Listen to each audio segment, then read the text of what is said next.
KCF news కి స్వాగతం. ముందుగా ముఖ్యాంశాలు. కొవ్వూరు నియోజకవర్గ అభివృద్ధిలో ముఖ్య భూమిక పోషిస్తున్న వ్యక్తి జొన్నలగడ్డ సుబ్బరాయ చౌదరి అని పేర్కొన్న కొవ్వూరు ఎమ్మెల్యే ముప్పిడి వెంకటేశ్వరరావు.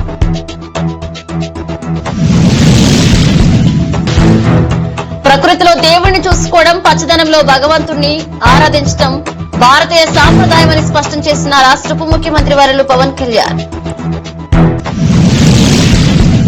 యువతలో క్రమశిక్షణ, మానసిక ఉల్లాసానికి, శారీరక ఆరోగ్యానికి క్రీడలు ఎంతో తోడ్పడతాయి. రాష్ట్ర పర్యాటక సాంస్కృతిక సినిమాటోగ్రఫీ శాఖ మంత్రి కందుల దుర్గేష్. క్రమశిక్షణకు మారుపేరు రామోజీరావు పేర్కొన్న JRG communication network MD Palaparthi Srinivas.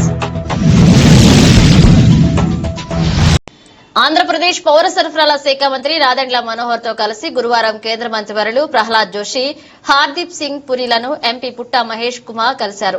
రాష్ట్రానికి పెరిగిన పుష్పధాన్యాలు కేటాయించాలని, జాతీయ ఆహార భద్రతా చట్టం కింద రాష్ట్ర లబ్దిదారులకు మెరుగైన సహాయం అందించాలని, రాష్ట్రంలో కొత్తగా 8 ధరల నివేదిక కేంద్రాలు ఏర్పాటుకు అనుమతి ఇవ్వాలని కోరారు. ఈ సమావేశంలో కాకినాడ ఎంపీ తంగ్రిళ్ల ఉదయ్ శ్రీనివాస్, విశాఖపట్నం ఎంపీ మతుకుమెల్లి భరత్ పాల్గొన్నారు.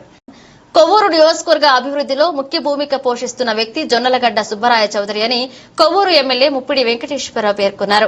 ఆగస్టు 10వ తేదీన శనివారం సుబ్బరాయ చౌదరి పుట్టినరోజు సందర్భంగా జరిగిన వేడుకల్లో పాల్గొన్న ఎమ్మెల్యే మాట్లాడుతూ, నియోజకవర్గంలో తెలుగుదేశం పార్టీకి అండగా ఉంటూ నాయకులను, కార్యకర్తలను ఏకతాటపైకి తీసుకొచ్చి నియోజకవర్గంలో తెలుగుదేశం పార్టీని గెలిపించడంలో అహర్నిశలు కృషి చేసిన వ్యక్తి సుబ్బరాయ చౌదరి అని పేర్కొన్నారు.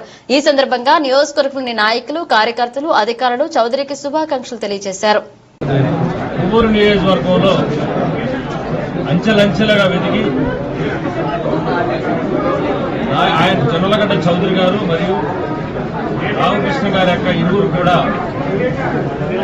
ఉమెన్ కమిటీగా ఉండి ఈ నియోజకవర్గాన్ని ప్రగతి పథంలో ముందుకు నడిపించడంలో భాగంగా నాయకుల్ని, కార్యకర్తలందరికీ కూడా చేదోడు వాదుడుగా ఉంటూ 2024లో 2014లో కూడా అఖండ మెజార్టీ తీసుకురావడం కృషి చేసి ఈ ప్రాంతంలో తెలుగుదేశం పార్టీకి అన్ని స్థానిక సంస్థల నుంచి ఇవాళ ఎమ్మెల్యే, ఎంపీల వరకు కూడా ఈ నియోజకవర్గంలో అఖండ విజయాన్ని చేకూర్చడం కోసం తన వంతు సహకారం చేస్తూ పార్టీకి కట్టుబడి పనిచేస్తున్నటువంటి శ్రీ జొన్నగడ్డ సుబ్బరాయ చౌదరి గారికి జన్మదిన శుభాకాంక్షలు తెలుగుదేశం పార్టీ తరఫున మరియు కొవ్వూరు నియోజకవర్గ తెలుగుదేశం పార్టీ మరియు మిత్రులు, అభిమానులు అందరి తరఫున ఈ నియోజకవర్గ శాసనసభ్యులుగా ఆయనకి ప్రత్యేకంగా పుట్టినరోజు శుభాకాంక్షలు తెలియజేసుకుంటూ, ఖచ్చితంగా రాబోయేటువంటి రోజుల్లో మరిన్ని పదవులు, ఎందుకంటే పార్టీ కష్టకాలంలో ఉన్నప్పుడు కూడా పార్టీకి అండగా ఉండి, తోడుగా ఉండి, ఉమెన్ కమిటీ సభ్యులుగా ఉండి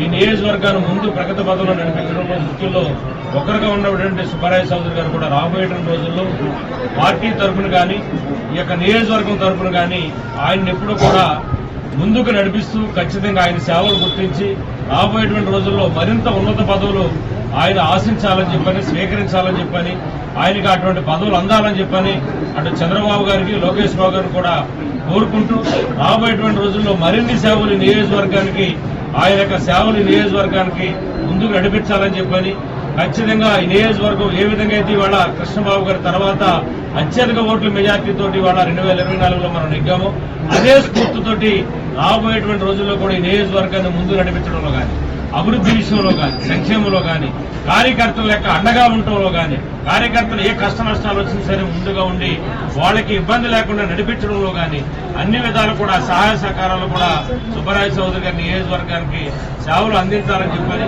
మరిన్ని పదవులు రాబోయేటువంటి రోజుల్లో ఆయన ఆశించాలని చెప్పని మనస్ఫూర్తిగా కోరుకుంటూ, నిండు నీరేళ్లు, ఆయు ఆరోగ్యాలతోటి, సిరి సంపదలతోటి ఆయన ఎడవేళలు కూడా ఈ యొక్క తెలుగుదేశం పార్టీ కుటుంబ సభ్యులందరిలో ఒకటిగా ఉండి పనిచేయడం కోసం ముందు నడిపించాలని చెప్పని మనస్ఫూర్తిగా భగవంతుడు కోరుకుంటూ మరొక్కసారి ఆయనకి జన్మదిన శుభాకాంక్షలు ఈ సందర్భంగా తెలుగుదేశం పార్టీ తరఫున, కొవ్వూరు నియోజకవర్గం తరఫున నా తరఫున ప్రత్యేకంగా అభినందనలు, కృతజ్ఞతలు తెలియజేస్తున్నాను.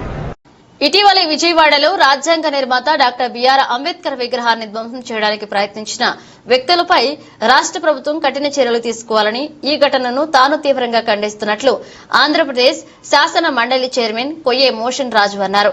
పశ్చిమ గోదావరి జిల్లా భీమవరంలో మీడియాతో మాట్లాడుతూ దేశంలోనే అత్యున్నత ఆదరణ కలిగిన అంబేద్కర్ విగ్రహాన్ని ధ్వంసం చేయడానికి ప్రయత్నించడం రాష్ట్ర ప్రతిష్టను దిగదార్చడమేనని స్పష్టం చేశారు. వ్యక్తులు ప్రవేశించి ఆ విగ్రహ ధ్వంసానికి ప్రయత్నం చేసేటువంటి క్రమంలో అక్కడున్నటువంటి కొన్ని శిలాఫలకాలని తొలగించటం, ఆ యొక్క స్మృతివనంలో ఉన్నటువంటి కొన్ని వస్తువుల్ని పాడు చేయటం అనేది చాలా బాధాకరం. ఎందుచేతనంటే ఆ యొక్క విగ్రహం ఈ రాష్ట్రంలోనే, ఈ దేశంలోనే, ఈ రాష్ట్రానికి ఒక మాన్యుమెంట్ గా ఉన్నటువంటి ఆ యొక్క విగ్రహాన్ని పాడు చేయాలని ప్రయత్నించడం అనేది చాలా దురదృష్టకరం. దీన్ని నేను తీవ్రంగా ఖండిస్తా ఉన్నాను. ఎందుచేతంటే డాక్టర్ బాబాసాహెబ్ అంబేద్కర్ అంటే ఒక రాజ్యాంగ నిర్మాతగానే కాకుండా ఆయన ఒక ప్రపంచ మేధావిగా, ఈ ప్రపంచానికి ఒక దిక్చూసిగా, అనేక మంది విద్యావేత్తలకి ఆదర్శంగా, అనేక దేశాలకి స్ఫూర్తిగా ఉన్నటువంటి ఆ యొక్క మహానుభావుని యొక్క విగ్రహ సముదాయంలోకి అటువంటి వ్యక్తులు వెళ్ళటం బాధాకరం. ఇదేమవుతుందంటే ఈ రాష్ట్ర ప్రతిష్టని దెబ్బతీసే విధంగా ఈ యొక్క విషయం ఉంటుందని చెప్పి నేను తెలియజేసుకుంటా ఉన్నాను.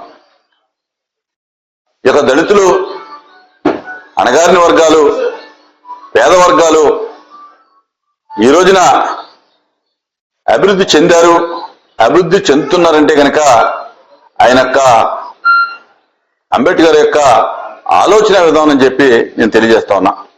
అదే రకంగా భారతదేశం ఈ రోజున ప్రపంచ దేశాల్లో అగ్రస్థానంలో ఉందంటే కనుక భారత రాజ్యాంగమే దానికి ముఖ్య కారణం అని చెప్పి కూడా నేను తెలియజేసుకుంటా ఉన్నా.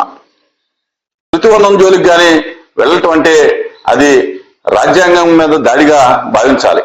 అలాగే దళితుల మీద, పేద వర్గాల మీద, బలహీన వర్గాల మీద దాడిగా దాన్ని భావించాలి. ఎంచేతంటే ఈ ప్రపంచం ఆయన గౌరవిస్తూ ఉంది.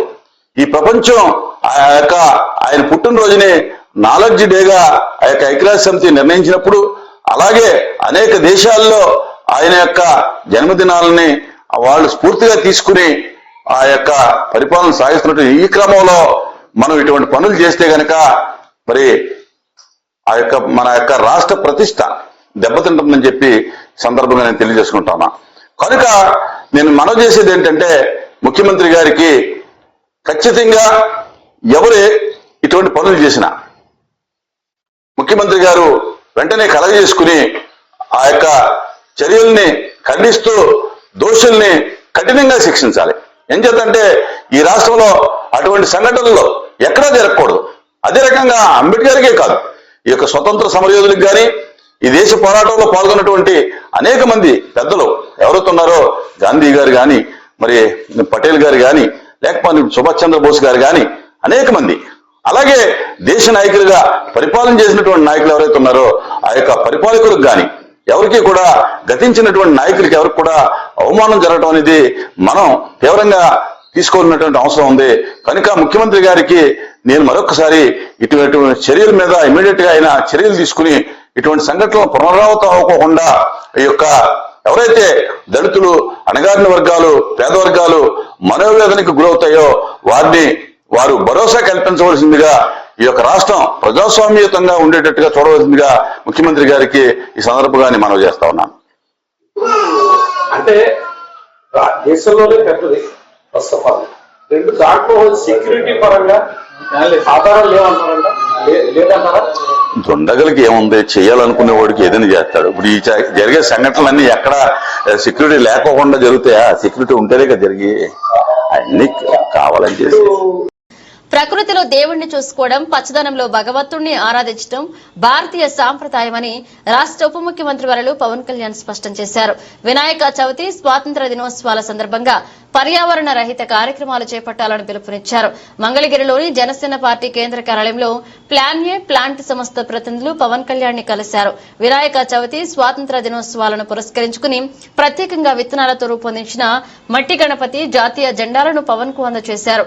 ఈ సందర్భంగా పవన్ కళ్యాణ్ మాట్లాడుతూ దైవభక్తి, దేశభక్తిని మిళితం చేస్తూ పర్యావరణ రహితంగా ప్లాన్ ఏ ప్లాంట్ సంస్థ చేసిన ఆలోచన చాలా బాగుందని, ఈ ఆలోచన సహజహితంగా ఉందని, పర్యావరణానికి ఉపయోగపడే ఇలాంటి ఉత్పత్తులను ప్రోత్సహించాలని, స్వాతంత్ర దినోత్సవం రోజున ప్లాస్టిక్ జెండాలు వాడవద్దని, పర్యావరణ హితమైన జెండాలు మాత్రమే వినియోగించాలన్నారు.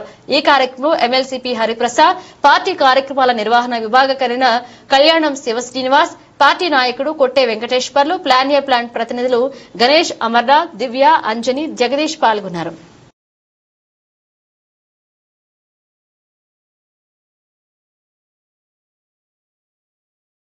అందరికీ హృదయపూర్వక నమస్కారం.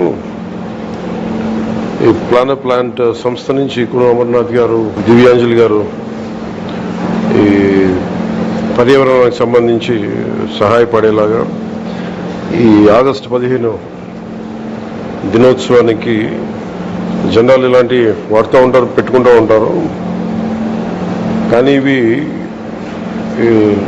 ప్రత్యేకించి పర్యావరణాన్ని దృష్టిలో పెట్టుకుని ప్లాస్టిక్ కాకుండా పర్యావరణాన్ని దృష్టిలో పెట్టుకుని దీంట్లో కొన్ని సీడ్స్ వేసి మరి పంచుతా ఉన్నారు.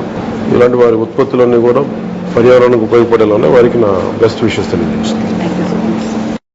అలాగే వినాయక చవితికి కూడా ఈ మట్టి విగ్రహం వాడటం కూడా నా అభినందన తెలియజేస్తా ఉన్నాను.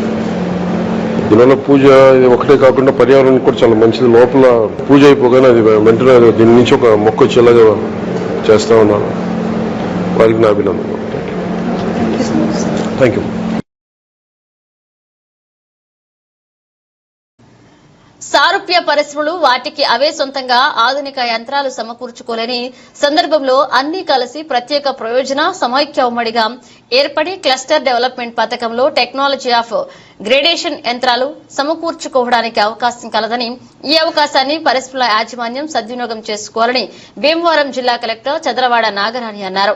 ఒకే రకమైన కార్యకలాపాలు నిర్వహిస్తూ దగ్గరగా సుమారు 10-15 పరిశ్రమలు ఉన్న చోట అందరికి ఉపయోగపడేలాగా క్లస్టర్ డెవలప్మెంట్ కార్యక్రమం ద్వారా కమాన్ ఫెసిలిటీ సెంటర్ ఏర్పాటుతో ప్రయోజనం పొందుటకు 5 నుండి 10 కోట్ల వరకు ప్రాజెక్టు విలువ కలిగిన పరిశ్రమలకు కేంద్ర ప్రభుత్వం గ్రాంట్ 70%, రాష్ట్ర ప్రభుత్వ గ్రాంట్ 20% మరియు పరిశ్రమల యాజమాన్యం స్పెషల్ పర్పస్ వెహికల్ వాటా 10%లో, అలాగే 10 నుండి 30 కోట్ల ప్రాజెక్టు విలువ కలిగిన పరిశ్రమలకు కేంద్ర ప్రభుత్వం గ్రాంట్ 60%, రాష్ట్ర ప్రభుత్వ గ్రాంట్ 20% మరియు పరిశ్రమల యాజమాన్యం స్పెషల్ పర్పస్ వెహికల్ వాటా 20%తో కామన్ ఫెసిలిటీ సెంటర్ ఏర్పాటుకు నిధులు మంజూరు చేయడం జరుగుతుందన్నారు. ఈ అవకాశాన్ని పరిశ్రమల యాజమాన్యాలు సద్వినియోగం చేసుకోవాలని జిల్లా కలెక్టర్ తెలిపారు. ఈ విషయాలపై అవగాహన కలిగించేందుకు పరిశ్రమల ప్రతినిధులతో ఆగస్టు 13వ తేదీన మధ్యాహ్నం 3 గంటలకు కలెక్టరేట్ నందు సమావేశాలు ఏర్పాటు చేయడం జరుగుతుందని తెలిపారు. ఆంధ్రప్రదేశ్ వ్యవసాయ కార్మిక సంఘ రాష్ట్ర సమితి సమావేశం ఆగస్టు 12వ తేదీన విజయవాడలో జరుగుతుందని బీకేఎంయూ రాష్ట్ర ఉపాధ్యక్షులు బండి వెంకటేశ్వరరావు తెలిపారు. ఆగస్టు 12న సోమవారం ఉదయం 10:30 గంటలకు విజయవాడలో సిపిఐ రాష్ట్ర కార్యాలయం దాసరి భవనంలో సమావేశం ప్రారంభమవుతుందన్నారు. ఈ సమావేశానికి ముఖ్య అతిథిగా బీకేఎంయూ జాతీయ అధ్యక్షులు పెరియాస్వామి, సిపిఐ రాష్ట్ర కార్యదర్శి మరియు మాజీ శాసనసభ్యులు కె రామకృష్ణ ముఖ్య అతిథులుగా పాల్గొంటున్నారని, ఉమ్మడి పశ్చిమ గోదావరి జిల్లా నుండి 8 మంది బీకేఎంయూ రాష్ట్ర సమితి సభ్యులు సమావేశానికి హాజరవుతున్నట్లుగా వెంకటేశ్వరరావు తెలిపారు. ఈ సమావేశంలో ఇటీవలే ఢిల్లీలో జరిగిన బీకేఎంయూ జాతీయ కార్యవర్గ సమావేశ నిర్ణయాలపై చర్చించి భవిష్యత్ కార్యాచరణను రూపొందించడం జరుగుతుందని తెలిపారు. ఏలూరు జిల్లాలో నూతనంగా కోర్టు మానిటరింగ్ సిస్టాన్ని త్వరలో జిల్లాలో ప్రారంభిస్తున్నట్లుగా ఎస్పీ కె ప్రతాప్ శివకిషోర్ తెలిపారు. ఏలూరు జిల్లాలో పనిచేస్తున్న అన్ని పోలీస్ స్టేషన్లు కోర్టు కానిస్టేబుల్స్ తో శనివారం జిల్లా ఎస్పీ ఏలూరు పోలీస్ ప్రధాన కార్యాలయం వద్ద సమావేశం నిర్వహించారు. ఈ కార్యక్రమం జిల్లా ఎస్పీ మాట్లాడుతూ కోర్టు మానిటరింగ్ సెల్ ను జిల్లాలో ఏర్పాటు చేస్తామని, కోర్టులో జరిగే అన్ని విచారణలపై ఈ కోర్టు మానిటరింగ్ సిస్టమ్ ద్వారా పర్యవేక్షణ జరుగుతుందని, ప్రతి కేసుల విచారణకు ఈ కోర్టు మానిటరింగ్ సిస్టమ్ లో పనిచేసే సిబ్బంది కోర్టుకు సహాయ సహకారాలు అందించి ముద్దాయికి శిక్ష పడే విధంగా ఉండేలాగా కోర్టు మానిటరింగ్ సిస్టాన్ని ఏర్పాటు చేస్తున్నట్లుగా తెలిపారు. మంచి ఆశయంతో ఉచిత ఇసుక పాలసీ విధానాన్ని అమలు చేస్తున్న దృష్ట్యా వాటిని జనాల్లోకి సమర్థవంతంగా తీసుకుని వెళ్లే బాధ్యత అధికారులపై ఉందని రాష్ట్ర ఎక్సైజ్ శాఖ మంత్రి కొల్లు రవీంద్ర పేర్కొన్నారు. శనివారం రాజమహేంద్రవరం కలెక్టరేట్ సమావేశ మందిరంలో ఇసుక సరఫరా విధానంపై సమీక్షా సమావేశం నిర్వహించారు.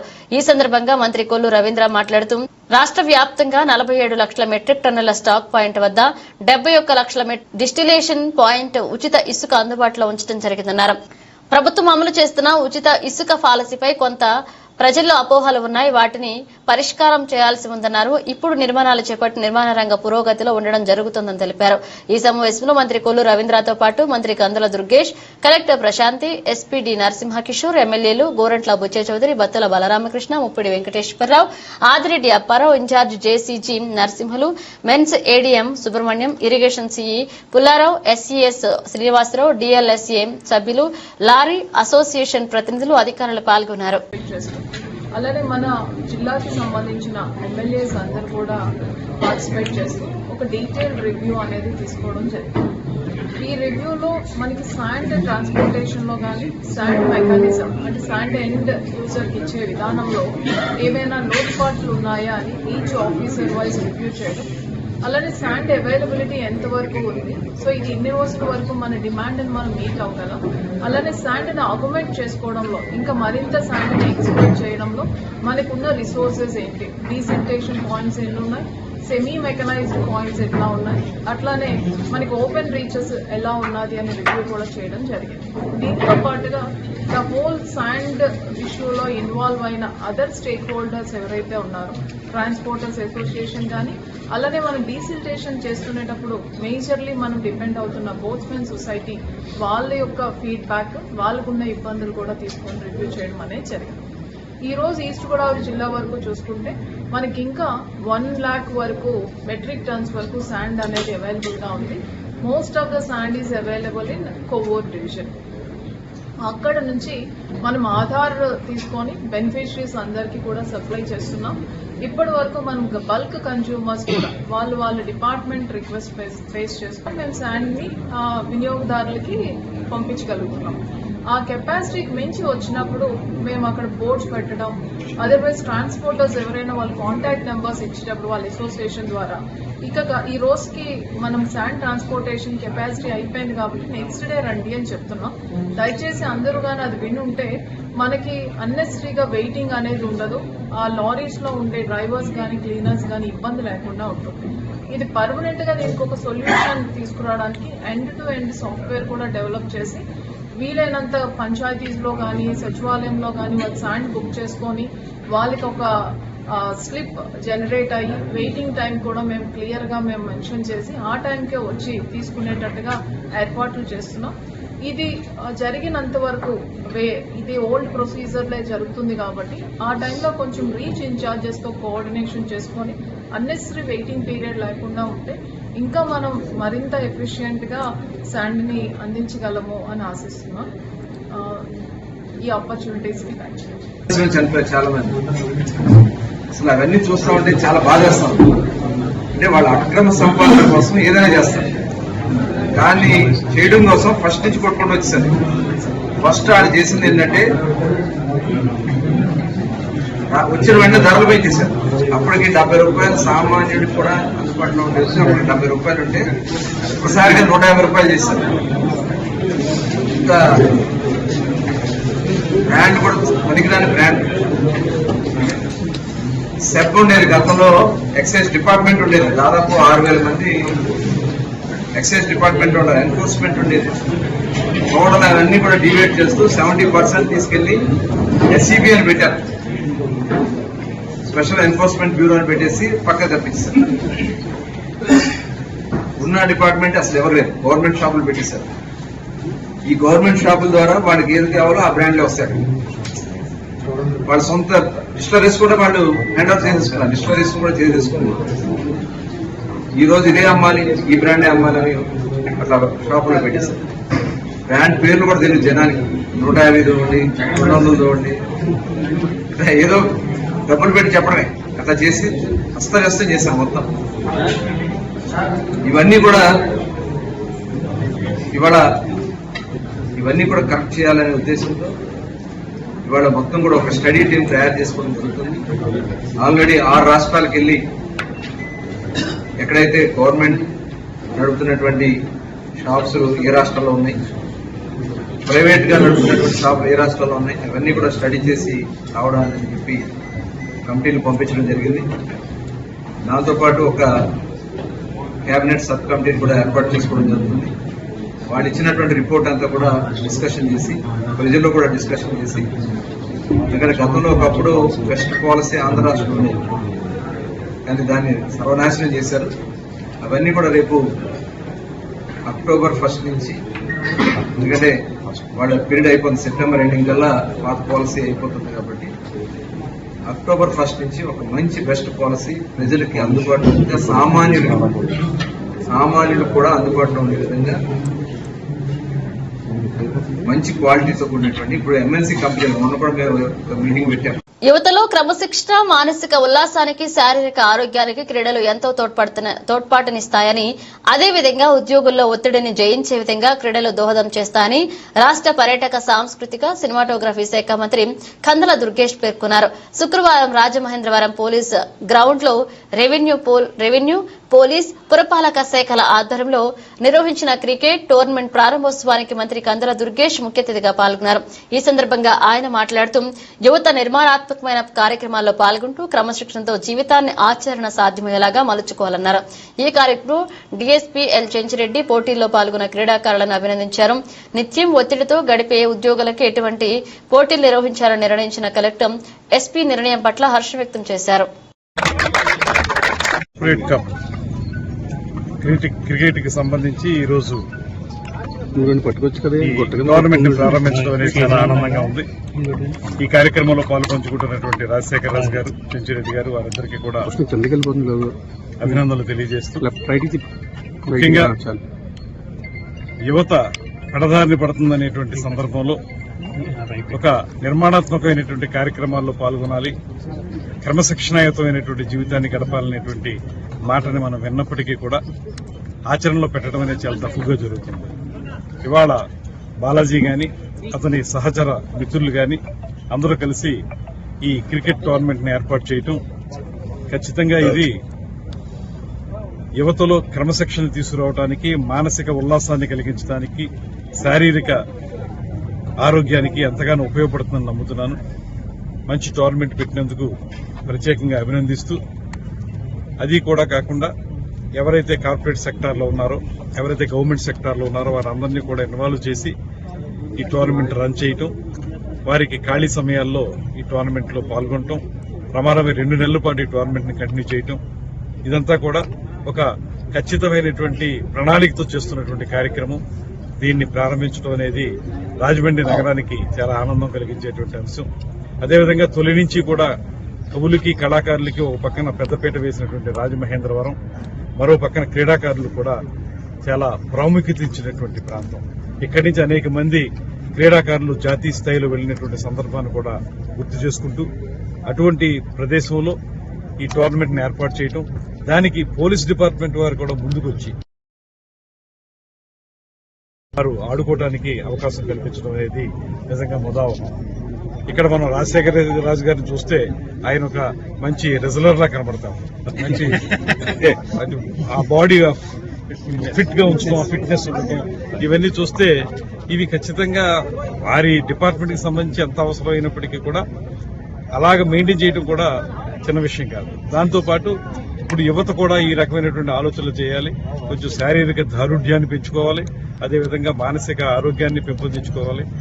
ఆ ప్రకారం చేస్తున్నటువంటి టోర్నమెంట్ కి సంపూర్ణమైనటువంటి సహకారం ఇస్తాం. రాబోయే రోజుల్లో కూడా ఇలాగ ఏర్పాటు చేసే వారందరికీ కూడా సహకారం ఇచ్చి, మిత్రులు చెప్పారు పుష్కరాల సమయానికి ఒక మంచి ఆడిటోరియం, అదేవిధంగా క్రీడా మైదానాన్ని, స్టేడియాన్ని ఏర్పాటు చేయాలనేటువంటి మాట కూడా చెప్పారు. అవి తప్పనిసరిగా 2027లో జరిగేటువంటి పుష్కరాలకు సంబంధించి ఒక బృహత్తమైనటువంటి ప్రణాళికని తయారు చేస్తున్నాం. అన్ని రంగాల్లోనూ కూడా స్థానికంగా ఉన్నటువంటి ఎమ్మెల్యేలు, మేము, కలెక్టర్ గారు అందరూ కలిసి దీని మీద చాలా ఎక్సర్సైజ్ జరుగుతూ ఉంది. దీన్ని త్వరలోనే ఒక ప్లాన్ తయారు చేసి అది ఏ రకంగా ముందుకు తీసుకెళ్లాలనేటువంటి దాని మీద కూడా సీఎం గారితోనూ డిప్యూటీ సీఎం గారితోనూ మాట్లాడి ఖచ్చితంగా రాజమండ్రి పుష్కరాల నాటికి క్రీడలకి అదే పక్కన కళాకారులకు ఉపయోగపడే విధంగా తయారు చేయడానికి ఆధ్యాత్మిక పరమైనటువంటి టూరిజం మాత్రమే కాకుండా ఎకో టూరిజం గాని ఇతరత్ర పర్యాటక పాలకొల్లుపట్నంలో పేదల మహిళలైన టిట్కో లబ్దారులు కొత్తగా బ్యాంకు రుణాలకు వెళ్లవద్దని రాష్ట జలవనరుల శాఖ మంత్రి నిమ్మల రామానాయుడు అన్నారు. పాలకొల్లు పురపాలక సంఘ కార్యాలయ సమావేశాల్లో శనివారం పట్టణంలో అభివృద్ది పనులపై సంబంధిత పురపాలక అధికారులతో సమీక్ష నిర్వహించారు. అభివృద్ది పనుల్లో అలసత్వం తగదని, పనులు త్వరితగతిన జరగడంతో పాటు ప్రజలకు ఇబ్బంది లేకుండా విధులు నిర్వహించాలని మంత్రి రామానాయుడు ఆదేశించారు. ఈ సందర్భంగా విలేకరులతో మాట్లాడుతూ టిట్కో గృహాలకు సంబంధించి టీడీపీ ప్రభుత్వ హయాంలో 90% నిర్మాణాలు పూర్తయితే గత వైసీపీ ప్రభుత్వంలో అరబస్తా సిమెంటు రూపాయి పని నోచుకోలేదన్నారు. టీడీపీ పూర్తి చేసిన గృహాలను బ్యాంకులు తాకట్టు పెట్టి లబ్దారులకు రుణగ్రస్తాలను చేయడంతో పాటు ఆ సొమ్ములను జగన్ ప్రభుత్వం మళ్లించుకుందన్నారు. బ్యాంకు రుణాలు పొందని లబ్దారులు 500 మంది వరకు ఉన్నారని, వారంతా బ్యాంకుల్లో రుణాలు తీసుకోని అవసరం లేదని మంత్రి రామానాయుడు తెలిపారు. ఈ సమీక్షా సమావేశంలో శాసన మండలి మాజీ సభ్యులు అంగర రామ్మోహన్, పురపాలక commissioner B Vijayasarathi, DE K Raj Kumar, TPO K Veerabrahmam, ROs Srinivas Raju, ఏఈలు ఎం సాంబశివుడు, జి సతీష్, నాయకులు జీవి, పెచ్చెట్టి బాబు, కర్నేని గౌరునాయుడు, ఉన్నమట్ల కబర్ది, బోనం చిన్నబాబు, జక్కంపూడి కుమార్, దనాని సూర్యప్రకాష్, మహమ్మద్ జానీ, పొట్నూరి శ్రీనివాస్, చినమిల్లి గణపతి, మల్లంపల్ల షకీర్ బాబు, సిగడం సురేంద్ర, సచివాలయ సిబ్బంది, మున్సిపల్ సిబ్బంది, టీడీపీ, జనసేన, బీజేపీ నాయకులు పాల్గొన్నారు. మరి తెలుగుదేశం, జనసేన, బీజేపీ నాయకులందరం కూడా ప్రయత్నం చేస్తూ ఉన్నాం. అందులో భాగంగా ఈరోజు కూడా ఏదైతే ఎన్టీఆర్ టిట్కో ఇల్లు అత్యంత ప్రాధాన్యత ఇవాళ మాకు. అందులో కూడా చూస్తే ఏదైతే మరి ఆ లోన్స్ ఇప్పుడే టిట్కో ఎండీ గారితో కూడా మాట్లాడడం జరిగింది. దగ్గర 5,000 కోట్ల రూపాయలు మేము కట్టినటువంటి ఎన్టీఆర్ టిట్కో ఇల్లు మీద తాకట్టు పెట్టుకుని గత ప్రభుత్వం దగ్గర 5,000 కోట్ల రూపాయలు ఆ పేదవాళ్ళ దగ్గర, ఆ మధ్యతరగతి వాళ్ళ దగ్గర, ఆ మహిళల దగ్గర మరి కొట్టేసినటువంటి పరిస్థితి చూస్తూ ఉంటే చాలా ఆవేదన కలుగుతూ ఉంది. పర్టికులర్గా ఇది ఇప్పుడు మన పాలకొల్లోనే చూస్తే మరి లిస్టులు అన్నీ కూడా 2021 నుంచి 2024 డిసెంబర్ వరకు, అంటే గత 2-3 సంవత్సరాల్లోనే ఒక్క మన పాలకొల్లులోనే దగ్గర ఒక 130-140 కోట్ల రూపాయలు ఒక్క పాలకొల్లులో ఎన్టీఆర్ టిట్కో ఇళ్ళ దగ్గర నుంచే మరి గత ప్రభుత్వం కొట్టేసినటువంటి పరిస్థితి, దుస్థితి. పోనీ వీళ్ళు 140-150 కోట్లు వీళ్ళ దగ్గర లోన్లు పేరు చెప్పి తీసుకుని పోనీ అవేమన్నా ఆ ఇల్లుకి ₹1 పెట్టారనంటే నేను చెప్పనవసరంలా, మీకే తెలుసు. ఏదైతే ఒక్క అరబస్తా సిమెంట్ కానీ ₹1 కానీ 5 సంవత్సరాల్లో పెట్టినటువంటి పరిస్థితి ఎన్టీఆర్ టిట్కో ఇళ్ళలో మనం కనపడినటువంటి స్థితి. పైగా వాళ్ళని అప్పులు పాలు చేసి వాళ్ళ దగ్గర మరి దగ్గర 140 కోట్లు అంటే మళ్ళీ ఇవి తీర్చాలంటే ఇంకొక 300 కోట్లు అయ్యేటువంటి పరిస్థితి ఒక్క పాలకొల్లు విషయంలోనే. అందుకే ఈరోజు కూడా చాలా క్లియర్గా ఏదైతే టిట్కో ఎండీ గారితో కూడా మాట్లాడడం జరిగింది.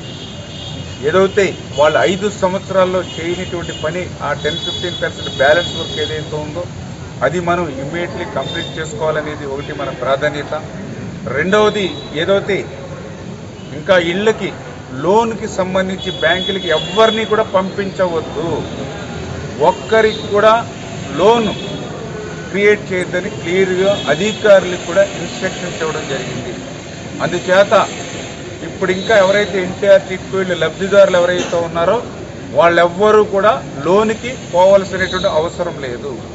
గత జగన్మోహన్ రెడ్డి ప్రభుత్వం మాట తప్పి మడమ తిప్పి మిమ్మల్ని బ్యాంకుల దగ్గరికి పంపించి మీ నెత్తి మీద 4-5 లక్షల రూపాయల అప్పు మీ నెత్తి మీద పెట్టింది. ఇంకా మన ఎన్డీఏ ప్రభుత్వంలో అప్పుతో సంబంధం లేదు, మీరెవ్వరూ కూడా బ్యాంకులకు పోనవసరం లేదు, మీకు బ్యాంకు లోన్ లేకుండానే అన్నమాట ప్రకారం ఉచితంగానే ఎవరైతే ఇంకా లోన్స్ తీసుకోకుండా అదృష్టవశాత్తు ఎవరైతే నిలబడి ఉన్నారో వాళ్ళకి ఉచితంగానే ఇవ్వాలనేటువంటిది నిర్ణయం. అందుకే ఇంకా దగ్గర 500 మంది లోన్స్ తీసుకోకుండా ఉన్నారని చెప్పారు. వాళ్ళందరూ కూడా ఎవ్వరూ లోన్కి వెళ్ళవలసిన అవసరం లేదని చెప్పి మీ ద్వారా ముందుగా మరి తెలియజేసుకుంటూ, అదేవిధంగా మరి ఏదైతే మిగిలిన బ్యాలెన్స్ పనులు కూడా పూర్తి చేసేటువంటి విధంగా రూపకల్పన కూడా అన్ని డిపార్ట్మెంట్స్ కూడా రివ్యూ చేసాం. అదేవిధంగా ఎవరైతే మరి యొక్క బొండాడు వెంకటరాజగుప్త కళాక్షేత్రం, ఏదైతే ఈ యొక్క పార్క్స్, ఈ యొక్క శ్మశాన వాటిక వీటన్నిటిని కూడా రివ్యూ చేసి అందులో కూడా పర్టికులర్గా వాటర్ మరి విద్యాసంస్థ నుంచి డైరెక్ట్ పైప్ లైన్ ద్వారా వాటర్ తీసుకురావడమే కాకుండా కుక్కలకు వాటికి ర్యాబీస్ వ్యాధి సోకకుండా వ్యాధి నిరోధక టీకాలు వేయాలని రాజమహేంద్రవరం సిటీ శాసనసభ్యులు ఆదిరెడ్డి వాసు పశుసంవర్ధక శాఖ అధికారులకు సూచించారు. శనివారం రాజమహేంద్రవరం క్వారీ రోడ్లో ఉన్నటువంటి యానిమల్ బర్త్ కంట్రోల్ సెంటర్ ను నాయకులు అధికారులతో ఆదిరెడ్డి శ్రీనివాస్ పరిశీలించి అక్కడ ఉన్నటువంటి పరిస్థితులను తెలుసుకున్నారు. ఈ సందర్భంగా ఎమ్మెల్యే ఆదిరెడ్డి వాసు కుక్కల యొక్క భద్రతపై మరియు వాటికి ర్యాబీస్ వ్యాధి సోకకుండా ఇంజెక్షన్ చేయించి అక్కడ ఉన్నటువంటి బి అరుణ వెటర్నరీ సర్జన్ వీధి కుక్కల పెంపకం వారితో మాట్లాడి అక్కడ ఉన్నటువంటి కుక్కలకు వారానికి 3 రోజుల వ్యాక్సినేషన్, 2 రోజుల సర్జరీ, అలాగే ప్రతి వారంలో శుక్ర శనివారంలో యాంటీ ర్యాబీస్ ఇంజెక్షన్ 50 వార్డుల్లో జరుగుతుందని తెలియజేశారు. ఈ కార్యక్రమానికి హాజరైనటువంటి MLA Adireddy Srinivas, A Vinutna, municipal health officer B Aruna, veterinary surgeon V Gopikanth, animal welfare representative, animal welfare board of India మరియు ఎక్స్ ఏపీసీఏ మెంబర్స్ హాజరయ్యారు.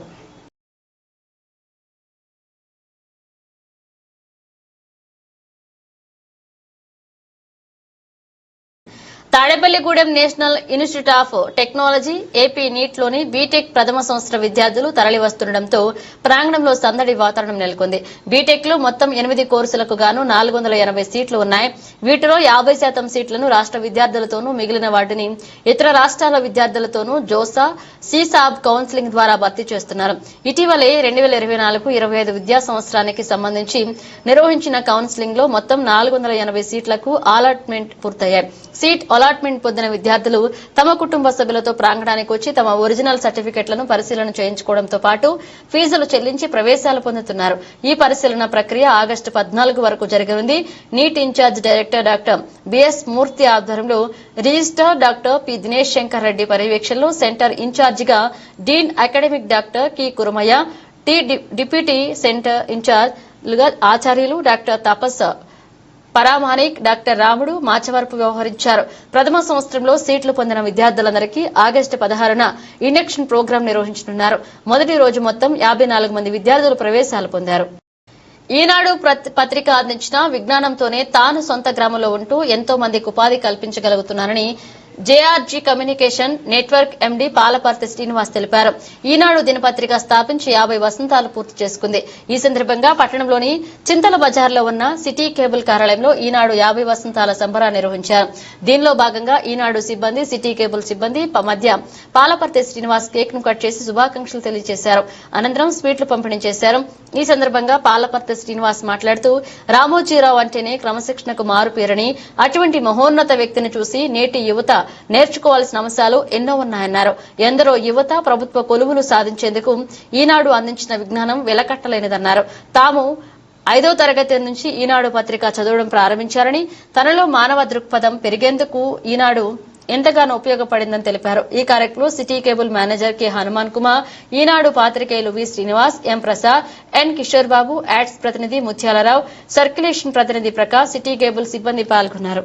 ఉత్సవాలు చేసుకోవడమే కాదు, ఖచ్చితంగా ఈ పేపర్ని ఎవరైతే చదువుతూ ఉన్నారో రెగ్యులర్ గా వాళ్ళు కూడా ఈ ప్రతి ఆఫీస్ లో కూడా సెలబ్రేట్ చేసుకోవాల్సిన రోజులు. ప్రపంచవ్యాప్తంగా ఉన్న విషయాన్ని మన ప్రాంతాల్లో అయితే వీధిన ఉన్న ప్రాంతాన్ని కూడా అనేక అంశాల్లో ఇన్ఫర్మేషన్ క్రోడీకరించి 8 రూపాయలకి తెల్లారులేసి మన గుమ్మంలోకి వస్తున్నదన్న దాన్ని అది వెలకెట్టలేనిదనేది నేను భావిస్తున్నాను. ఈనాడు వాళ్ళకున్న 50 సంవత్సరాల కృషికి నిదర్శనమేమో ఈ రోజున ఎన్ని అంశాలు, ఎన్ని పేజీలు, ఎన్ని ప్రాంతాలు చేశారు.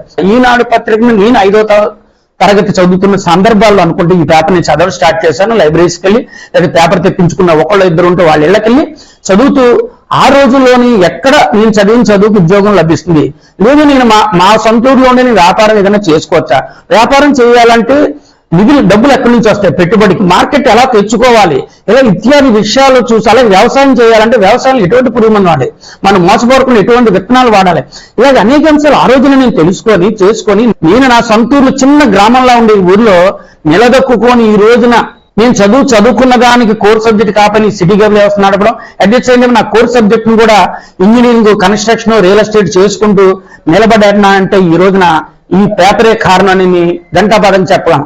అలాగే ఆ మహానుభావుడు రామోజీరావు గారు మన మధ్య లేకపోయినా ఒక మనిషి తలుచుకుని కష్టపడి నిబద్ధతతో ఏదన్నా పని చేస్తే అంత పెద్దోడు అవ్వచ్చా అన్న ఇన్స్పిరేషన్ నుంచి ఈ వ్యాపారం పెట్టడం నా సొంతూరులో ఈ రోజు నేను కూడా ప్రత్యక్షంగా 50 మందికి పరోక్షంగా 200 మందికి ఉపాధిని కల్పిస్తూ ఉన్నానన్న ఖచ్చితంగా ఈనాడు పేపర్లో ఉన్న అంశాలే నన్ను ప్రభావితం చేసిందని నేను చెప్తున్నా. అలాగే ఛానల్స్ ఈటీవీ ఈనాడు ఎన్ని పెట్టిన తర్వాత నా వ్యాపారం ఏదైతే బేస్ చేసి పెట్టుకున్నానో ఆ వ్యాపారానికి ఎంతో ఉపయోగపడ్డాయి. అటువంటి ఐడియాలజీతో వచ్చిన ఆ మహానుభావుడు ఆయన మధ్యలోంచి వచ్చిన పేపర్ గాని ఈ ఛానల్స్ గాని ప్రత్యక్షంగా నా మీద ప్రభావం చూపింది అని చెప్పుకుని ఈ రోజు నా సెలబ్రేషన్ నా ఇంటి సెలబ్రేషన్ లాగా నేను ఫీల్ అయ్యి ఈ రోజు ఈటీవీ రిపోర్టర్స్ కానీ ఏజెంట్స్ కానీ యాడ్ ఏజెన్సీ ఈనాడు పత్రిక వాళ్ళకి సంబంధం అందరి సమక్షం ఈ రోజున అలాగే నా స్టాఫ్ మధ్యలో చేసుకున్నాను. ఎందుకంటే వాళ్ళు కూడా ఈ ప్రోగ్రామ్స్ ఇన్వాల్వ్ అయి ఉన్నారు. ప్రతి ఒక్కరికి శుభాకాంక్షలు తెలియజేస్తున్నారు. బులెటిన్ ముగించే ముందు హెడ్లైన్స్ మరోసారి. కొవ్వూరు నియోజకవర్గ అభివృద్ధిలో ముఖ్య భూమిక పోషిస్తున్న వ్యక్తి జొన్నలగడ్డ సుబ్బరాయ చౌదరి అని పేర్కొన్న కొవ్వూరు ఎమ్మెల్యే ముప్పిడి వెంకటేశ్వరరావు.